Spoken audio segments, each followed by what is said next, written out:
Bonjour chers internautes du Sénégal Média TV, c'est monsieur Pape Ousmane Dianté Dioula. Aujourd'hui, nous sommes encore dans un autre numéro de votre émission Sunugan, en compagnie de notre invité, monsieur Sanoussi Ba, professeur de philosophie et de développement personnel. Sans plus tarder, je vais lui laisser la parole, qu'il n'a qu'à se présenter. Merci monsieur Dianté. C'est un très grand plaisir de travailler avec vous. C'est vrai, mon nom c'est Mamadou Sanoussi Ba. Et je suis professeur de philosophie dans ce lycée où je vous accueille. Et je suis aussi chroniqueur dans l'émission Noubelan de la Sen TV. Merci. Ok. Comme vous l'avez si bien entendu, bon, sans plus tarder, nous allons commencer à lui poser des questions, entrer dans le but du sujet. Bon, monsieur Ba, pouvez-vous nous parler du Covid-19 coronavirus? Oui, ce que je peux dire du Covid-19 ou le coronavirus, c'est que c'est une maladie, ce n'est pas la première maladie. Le monde a déjà connu beaucoup de maladies, comme la peste, qui ont tué des millions de personnes. C'est une maladie qui est entrée dans notre monde en l'année 2019, c'est pourquoi on dit Covid-19, et qui pose aujourd'hui beaucoup de problèmes à toutes les nations. Alors, moi, ce que je peux dire pour la bonne gestion, pour combattre efficacement le Covid-19, c'est une trilogie que j'ai déjà répétée un peu partout. Pourquoi? Parce que d'abord, je me suis rendu compte que s'il ne s'agissait que de l'efficacité scientifique, c'est-à-dire de la médecine médico-légale, aujourd'hui, en principe, aucun pays occidental ne devrait mourir de Covid-19 parce que c'est un problème de vaccin et c'est un problème de puissance scientifique et technologique. Or, on remarque que, par exemple, en Amérique, on a vu, en tout cas selon les chiffres qu'on nous donne à travers les médias, 1000 personnes mourir en 24 heures. Des pays comme l'Italie sont en train d'être décimés. La France a même transformé en lieu de réanimation beaucoup de ces structures. Donc ça pose des problèmes. Aujourd'hui, en Afrique, nous aussi, nous avons notre part de la maladie. Mais comparé au reste du monde, c'est encore rien du tout. Et nous souhaitons que cela soit ainsi et peut-être même moins encore.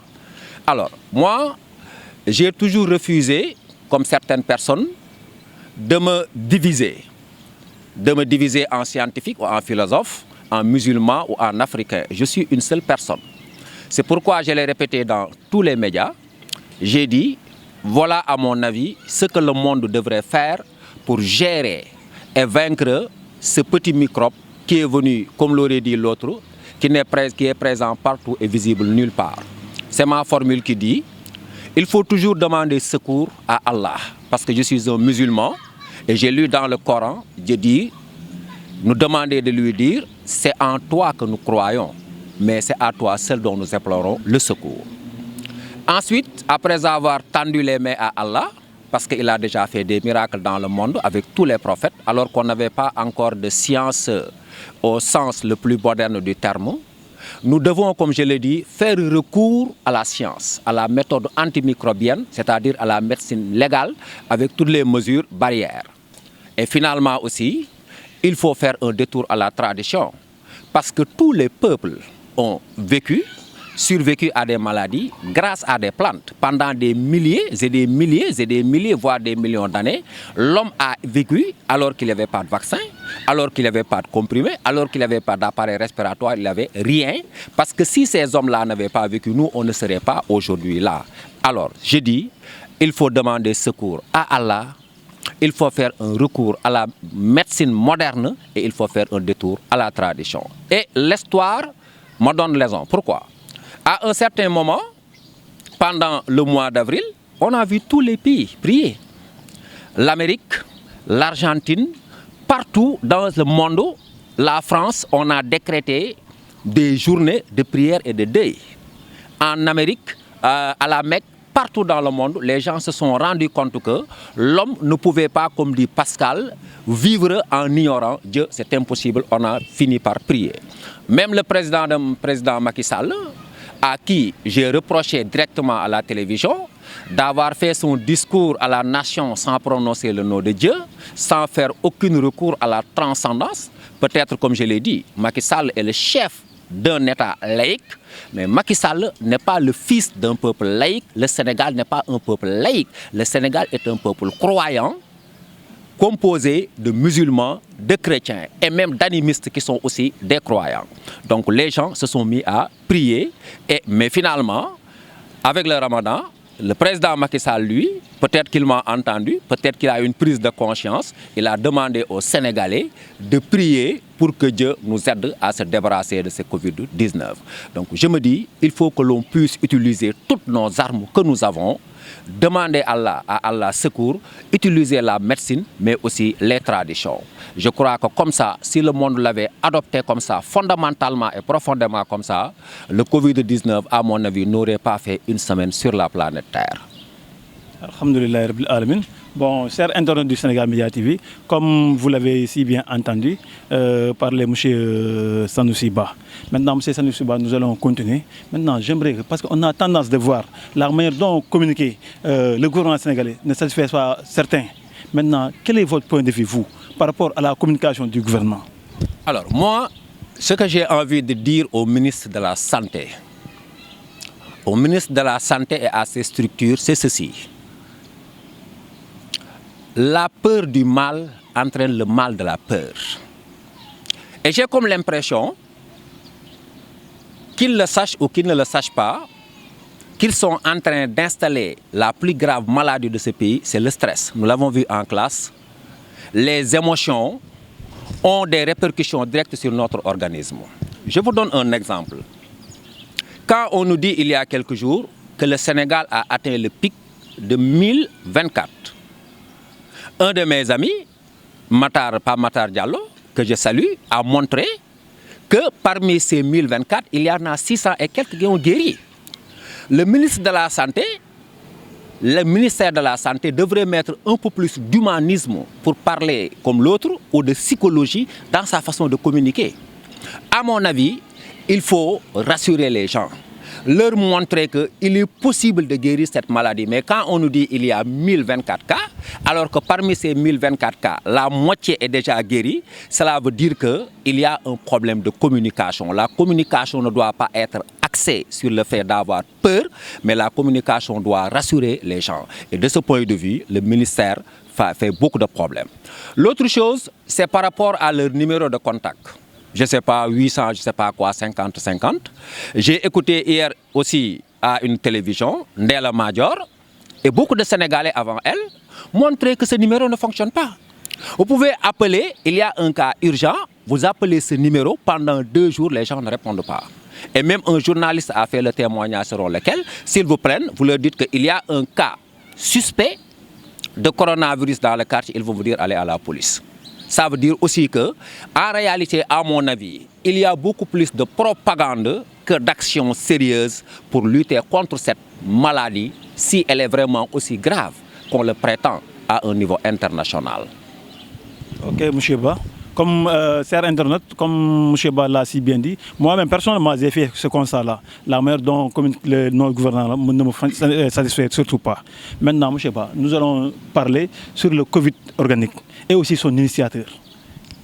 Oui, ça me fait plaisir d'en parler parce que, d'abord, parce que je suis un Africain, au moins pour une des rares fois, on se rend compte que dans une situation de crise extrêmement grave, on pense que la solution pourrait venir de l'Afrique. Mais ce ne sera pas facile. Ce ne sera pas facile pour beaucoup de raisons que nous connaissons.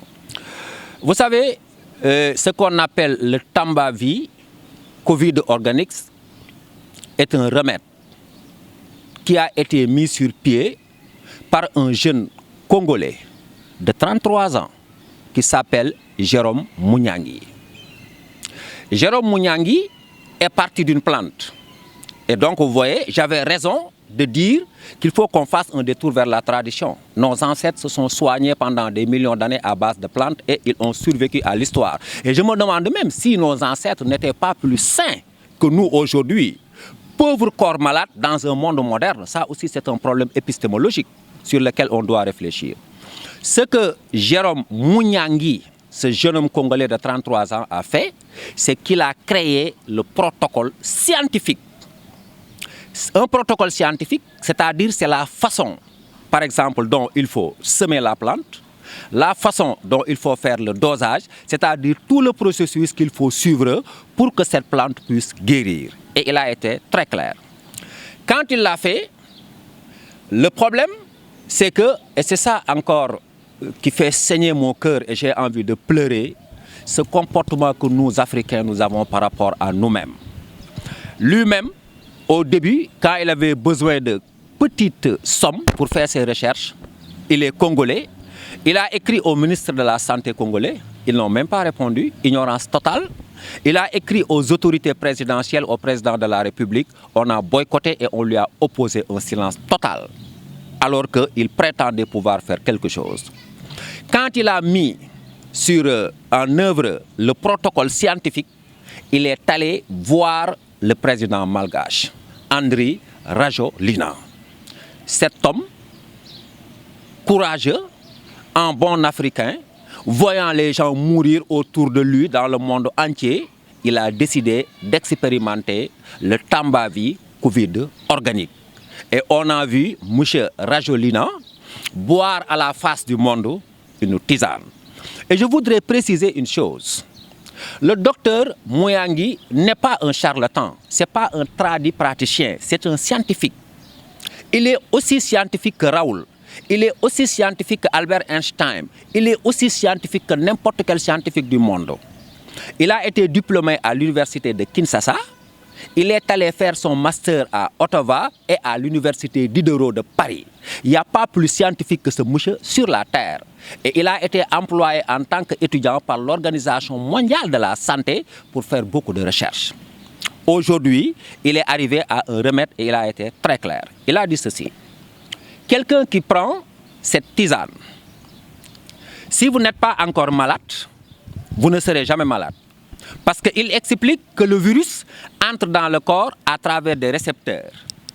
Le Covid organique, il bloque les récepteurs. C'est comme si vous fermez une porte à un ennemi, l'ennemi ne peut pas entrer. Si quelqu'un est atteint de Covid-19, alors que son cas n'est pas encore très aggravé, il y a des inflammations, la tisane va faire de telle sorte que ces inflammations vont s'arrêter et vous serez guéri. Et M. Mouniangui, Jérôme Mouniangui a montré que le seul qu'il ne peut pas soigner, c'est un malade qui a totalement perdu la conscience qu'il ne peut plus boire. Et là, ce monsieur a la prétention scientifique, comme tous les bons scientifiques, de dépasser la tisane, mais de créer une véritable formule pour aller à un vaccin comme Pasteur et les autres et des comprimés, et il a besoin d'argent. Et il a besoin aujourd'hui de l'appui de tous les Africains. Il a besoin de l'appui de tous les intellectuels sérieux qui ne sont pas à la solde des structures de mafia comme les structures de Bill Gates qui mettent des milliards en réalité, comme il l'a dénoncé lui-même, rien que pour vacciner et tuer nos enfants. Africains, ouvrez vos yeux, l'ennemi est là. Il y a des gens qui sont encore sceptiques, mais je crois que quand le ciel tombera sur notre pauvre tête, ce ne sera plus le moment de penser, c'est le moment d'être aujourd'hui africain. Et ce qui s'est passé, c'est que c'est l'Institut malgache, l'Institut de recherche malgache, qui a testé ça. Et c'est l'Académie de médecine malgache qui a lancé le produit. Tout est là. Je crois que le 1er mai, le ministre de la Défense de la Guinée-Bissau, M. Fati, est allé, après une vidéoconférence des 15 pays de la CEDEAO, est allé par avion récupérer des flacons de tisane. Et le président malgache a offert ces milliers de tisanes gracieusement aux 15 pays de la CEDEAO. Et il a crié la solidarité de l'Afrique. Il rappelle encore le combat de Lumumba, le combat de Cheikh Anta Diop, le combat de Kwame Nkrumah, le combat de toutes ces personnes qui avait vu que l'Afrique avait besoin de solidarité, contrairement à certains intellectuels qui ont été moulés à l'école occidentale, qui vous parlent de pessimisme, qui vous parlent de paranoïaque. Non, le pessimisme, il est ailleurs. Il n'est pas dans le fait de voir qu'aujourd'hui, nous devons être des Africains face à un complot qui a été organisé depuis des siècles et que l'on déroule petit à petit. Je crois que de ce point de vue-là, il faut soutenir. Et pourquoi? On y croit ou on n'y croit pas. Le Malgache, depuis le début de la pandémie, a eu 0 mort. J'ai entendu un journaliste de Walfadjri dire que ça, ce n'est pas une certitude. Est-ce qu'aujourd'hui, qui dans ce Sénégal, je dis qui dans ce Sénégal, peut mettre sa main sur son Coran ou sur sa Bible et dire que tous les morts qu'on est en train de nous dire dans le monde est vrai? Le Parlement italien a parlé en montrant que ces personnes qui sont mortes en Italie ne sont pas mortes de Covid-19. Ces gens sont morts d'autre chose. Alors il y a de la manipulation partout. Peut-être. Mais au Madagascar, il n'y a eu aucun mort jusqu'au moment où je vous parle. 1. De 2, le Madagascar a distribué dans les grandes villes les tisanes et leurs cas sont en train de diminuer. Le Madagascar a déconfiné ces 3 grandes villes. Nous, le président de la République pense à fermer nos marchés et peut-être même à aller vers le confinement total, alors que le Malgache a déconfiné ces 3 grandes villes. Nous, on attend le 2 juin, hypothétiquement, pour aller à l'école. Le Malgache a ouvert ses classes d'examen depuis très longtemps. Qu'est-ce qui reste? Comme je l'ai dit en Wolof, xanaa dañuy xaar yàlla ubbi asamaan si ne yéen nit ñi jël leen lii ngeen naan ko parce que c'est un médicament. C'est un scientifique qui l'a fait. Je crois que la science, elle doit rester objective, que l'on sorte de ces complots, que l'on sorte de ces loges qui, parce qu'aujourd'hui, ils ont dépensé des milliards pour un vaccin, ils ne peuvent pas accepter qu'un petit Africain, non, il n'y a pas de petit Africain. Et je me plairais à dire encore avec Cheikh Anta Diop qu'à formation égale, la vérité triomphera. Armez-vous de savoir jusqu'aux dents et arrachez votre patrimoine culturel. Aujourd'hui, arrachons notre patrimoine scientifique parce que nous sommes capables de le faire. Machallah. Bon, très riche en communication, très riche en connaissances. Bon, nous allons connaître. Bon, on a vu que le Sénégal a déjà reçu son lot, a déjà réceptionné son lot de Covid oronique. Vous pouvez nous parler sur ça? Alors, c'est vrai, parce que le président de la République, Macky Sall, on a vu la vidéo, a été l'un des premiers présidents à féliciter le président malgache, M. Rajolina. Effectivement, comme je l'ai dit, ce monsieur a offert des tisanes aux 15 pays de la CEDEAO. On l'a reçu. Maintenant, moi, ce que je dis, c'est attendons. J'ai entendu le professeur Seydi dire qu'il ne va pas administrer ça à ses malades. C'est un scientifique qui parle. Peut-être qu'il peut attendre le temps d'avoir des résultats. Le président de la République doit forcément communiquer, comme on communique chaque jour avec le ministre de la Santé sur les cas, sur le problème du Tanvani, Covid organique et dire aux Sénégalais qu'est-ce qu'il en a. Attendons. Mais ma conviction, c'est que cet arbre Artemisia qui existe en Chine et partout en Afrique a fait ses preuves dans le paludisme, a guéri beaucoup de personnes. Et qu'aujourd'hui, si derrière cette crise, il n'y a pas une idéologie, si on ne cherche pas de façon volontaire à faire ce que le philosophe Athélis appelle une tsunami économique et sanitaire, je crois que nous avons l'obligation de tester ça.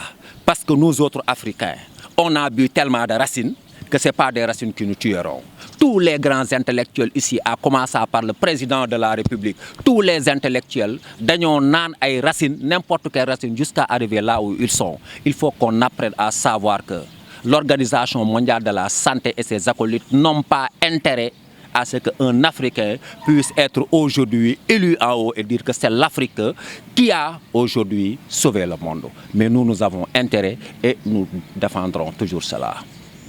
Merci. Bon, nous sommes avec M. Sanoussi Ba, professeur de philosophie et de développement personnel. M. Ba, nous allons connaître encore notre pensée. Maintenant, M. Ba, j'aimerais que vous nous parlez des mesures économiques du gouvernement du Sénégal. Alors, là aussi, je vais rejoindre beaucoup d'intellectuels. Je suis vraiment désolé et je suis triste de voir que notre gouvernement est un gouvernement de moutons de Panurge, des suivistes, comme aurait dit Césaire. C'est ces anotons de l'ordre et ces larbins de l'espérance. Aujourd'hui, avant qu'on ne nous impose cette, comment on l'appelle encore, ce couvre-feu, il n'y avait que quelques cas au Sénégal. Et plus on prend des moyens, je veux dire des mesures, couvre-feu, masque, distanciation physique, etc., les gels, plus on a des cas. Ça veut dire que le problème n'est pas là. Moi, je ne comprends pas pourquoi aujourd'hui on veut faire arrêter le commerce. D'autant plus qu'entre-temps, on nous a imposé des masques. On devrait laisser les marchés fonctionner, mais les régulariser. Le problème des mosquées. Je n'ai jamais compris la précipitation avec laquelle on a fermé les lieux de culte, mosquées, églises et autres lieux de culte. Ça veut dire qu'il y a quelque chose derrière, à mon avis. Je suis un philosophe du soupçon et j'ai le droit de voir les choses comme ça, à mon avis. On n'a pas fermé les grandes surfaces, on les organise. On n'a pas fermé le transport, on l'organise. On n'a rien fermé, on l'organise. Mais les mosquées, il faut fermer. Et vous voyez aujourd'hui, je suis heureux de remarquer, et j'ai lu d'excellents articles dans le Facebook, que, comme le dit un grand intellectuel qui est dans le Facebook, Khadim Ndiaye, qu'il y a une sorte de lassitude où les Sénégalais ont commencé à retourner à la prière. Medina Baye a ouvert ses mosquées. Touba n'a presque jamais fermé ses mosquées. Medina Gounass a ouvert ses mosquées. Je reçois beaucoup d'emails qui me montrent que dans tel quartier, les gens ont commencé leur nafila. Parce que peut-être que les gens commencent à se rendre compte que derrière tout cela, il y a un point d'interrogation. Mais l'idéologie peut fonctionner, mais tôt ou tard, c'est comme le pneu d'une voiture. Après 1000 km, il va exploser. Machallah. Chers internautes du Sénégal Média TV, comme je vous l'avais dit, on est avec M. Sanoussi Ba, professeur de philosophie et de développement personnel, toujours égal à lui-même, franchement parler. Et aussi, je précise pour vous dire que bon, il fit mon professeur en Master 1, franchement parler, comme les gens disent, dans le Wara à l'Arba. Inch'Allah. Maintenant, nous allons connaître Sanoussi Ba, M. Ba. Maintenant, j'aimerais savoir quelle est votre opinion sur les ouvertures des classes prévues le 2. Non, ça je veux être très clair. Moi je l'ai dit, on nous avait déjà dit le 4 mai. Je suis pressé de retrouver mes élèves. Je suis là au lycée. Moi je suis enseignant. Et je suis enseignant, pas parce que seulement c'est ça que je peux être, mais c'est parce que c'est ça que je veux être. J'aurais pu laisser l'enseignement aller faire autre chose que beaucoup de mes collègues. Je suis très pressé de retrouver mes élèves. Je reçois mon salaire, je ne vais pas à l'école. Je n'aurais pas voulu que cela soit comme ça. Mais je dis au président de la République, au ministre de la Santé, au ministre de l'Éducation nationale, que si toutes les conditions sont réunies, alors à l'école. Mais si les conditions ne sont pas réunies, qui va aller à l'école? Le premier problème, c'est le problème des transports. Il y a deux types de transports. Il y a le transport interurbain. Aujourd'hui, les enseignants qui sont en Casamance, les enseignants qui sont à Tamba, les enseignants qui sont un peu partout au Sénégal, le 2 juin, on va les laisser donc venir. Si on va les laisser venir, ça veut dire qu'on est obligé de lever une mesure qui est l'interdiction du transport interurbain 1. Les élèves, ils vont venir en masse. Même si c'est les classes d'examen, ça fait des milliers, et des milliers, et des milliers, et des milliers de Sénégalais. Le transport interurbain. Les élèves qui doivent quitter Guédiawaye pour venir ici, qui doivent quitter Cambérène, si c'est dans les régions qui vont de quartier en quartier, comment on va les transporter? Est-ce qu'on va continuer à dire que les bus ne vont pas surcharger? Ça veut dire que tous les élèves seront en retard. L'autre chose, je le parie moi-même, et je défie le chef de l'État, et je défie tous les proviseurs, et je défie tous les surveillants, que ici, personne n'a la force, dans une école, d'imposer les gens à respecter les mesures. Parce que le problème, ce n'est pas qu'on doit imposer, le problème, c'est qu'on devrait être préparé, on n'a pas été préparé. En Chine, on n'a pas besoin de mettre un seul policier dans la rue pour que le Chinois porte son masque. Parce que le Chinois, quand il est né, on a imprimé dans sa tête l'ordre, la discipline, le respect des lois. Nous, ça n'a jamais été fait. De 1960 à aujourd'hui, ce qu'on a fait, c'est d'année en année briser l'éducation nationale, briser la culture, montrer aux jeunes le sang, la force, la violence à travers la lutte. Et aujourd'hui, Si on veut que, parce qu'il y a un problème ponctuel, que l'on retrouve tous les réflexes de la citoyenneté qu'on n'a jamais eu, ça posera un grand problème. Quand les gens viendront dans les écoles, les élèves seront en contact. Et si il est vrai que ce virus-là passe par la distanciation sociale, il y aura encore des contaminations. Moi, je le dis et je le revendique. Je ne suis pas prêt à laisser mes 2 enfants aller à l'école dans ces conditions où chaque jour on me dit qu'il y a des cas communautaires. S'il y a des gens qui ont des instincts suicidaires, s'il y a des gens qui répondent à des impératifs venus de la Banque mondiale ou ailleurs, nous pensons à autre chose qu'à des sous qui viennent de la Banque mondiale. Si les conditions sont réunies, allons à l'école.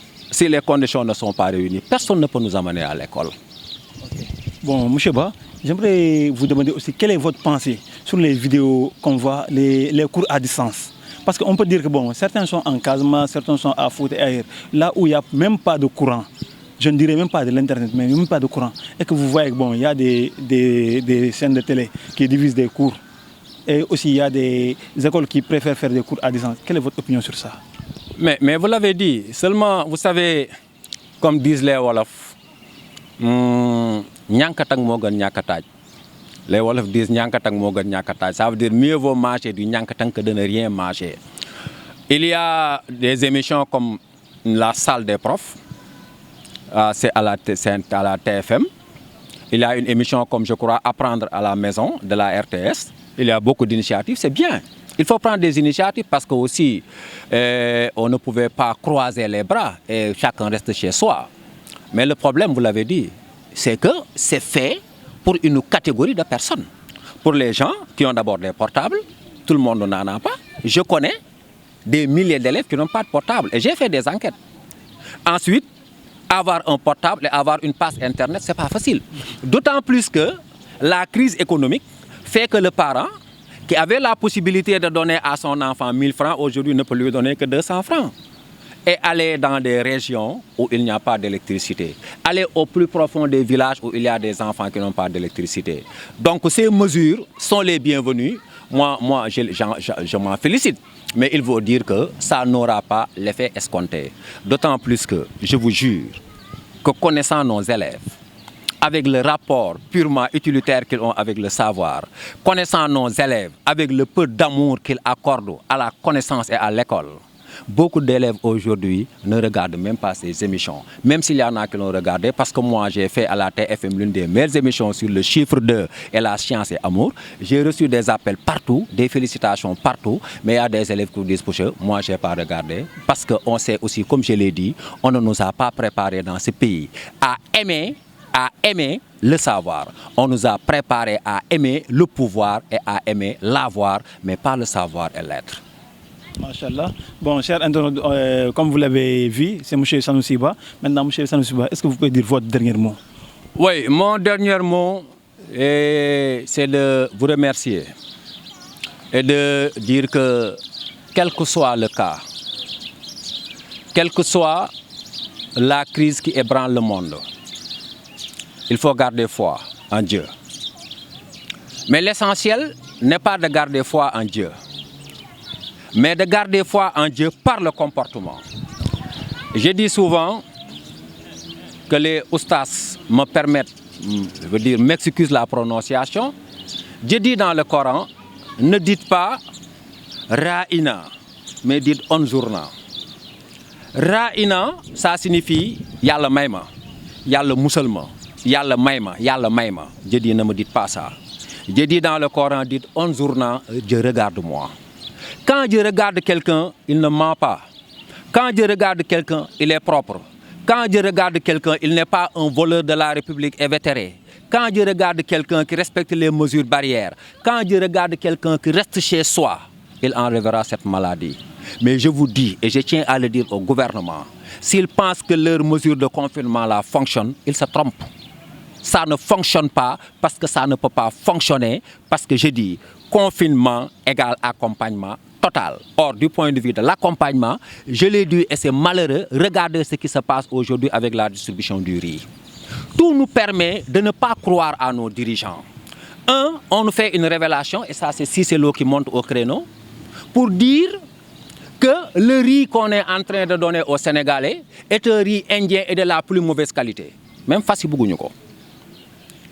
Or, dans ce pays, il y a des tonnes de riz. En Casamance, il y a le riz. On va chercher le riz chez les Indiens. Ici, au Wallo, il y a le riz. On va chercher le riz chez les Indiens. On l'amène. On ne le donne pas à des Sénégalais bon teint. On le donne à des Libanais. Pas des camions pour transporter du riz, mais des camions pour transporter des ordures. Toutes les conditions sont réunies pour que toutes nos politiques s'échouent. Je ne suis pas un pessimiste, je suis un réaliste. Je ne suis pas un larbin de l'ordre. Je veux voir la réalité et la décrire. Je suis philosophe. J'ai le droit de revendiquer ma subjectivité et j'écris avec mon sang, mais en me fondant sur des choses très précises. Alors, yalla ñu yalla jappalé. Li nga xamné ni ak li ci laxasu ci gannaaw lépp ba nga xamné ni nit ñi légui ñu ngi commencé di douter ci bari parce que moi j'ai fait une analyse. Et à ceux qui vont écouter, ils n'ont qu'à me répondre. On nous dit que la meilleure façon pour le virus de trouver des porteurs sains, c'est que les gens sont toujours en groupe. Mais je me dis, si c'est le manque de distanciation physique, les gens parlent de distanciation sociale, ce n'est pas une distanciation sociale, c'est une distanciation physique d'abord, ce n'est pas social. Les mots ont leur sens. Si c'était un problème de manque de distanciation sociale, en principe, pendant 2 jours, tous les Sénégalais devraient mourir. Je dis tout, même le président Macky Sall. Parce qu'il a reçu combien de personnes au palais? Il ne savait même pas que si ces gens étaient des porteurs sains. Dans les plateaux de télévision, ou même si on respecte la distance, il y a des moments où les gens sont à côté. Personne, si le virus existe, ne peut dire je n'ai pas le virus. Aujourd'hui, moi et toi, on ne sait pas si le virus existe. Allez au fin fond de la banlieue. Allez au fin des régions du Sénégal. Les gens, ils vivent quotidiennement leur distance comme si rien de n'était. Et pourtant, depuis le début, on nous a dit qu'il y a eu 10 morts. Parmi ces morts, des vieillards de 68 ans et qui en plus aussi avaient des maladies chroniques. Il faut qu'on soit beaucoup plus sérieux quand même avec nous. Merci. Ok. Merci, chers internautes du Sénégal Média TV. C'était votre frère Pape Ousmane Dianté dans votre émission Suñu Gan. Aujourd'hui, notre gan est mon professeur, M. Sanoussi Ba, professeur de philosophie et de développement personnel. Bon, on se donne rendez-vous à plus. Merci.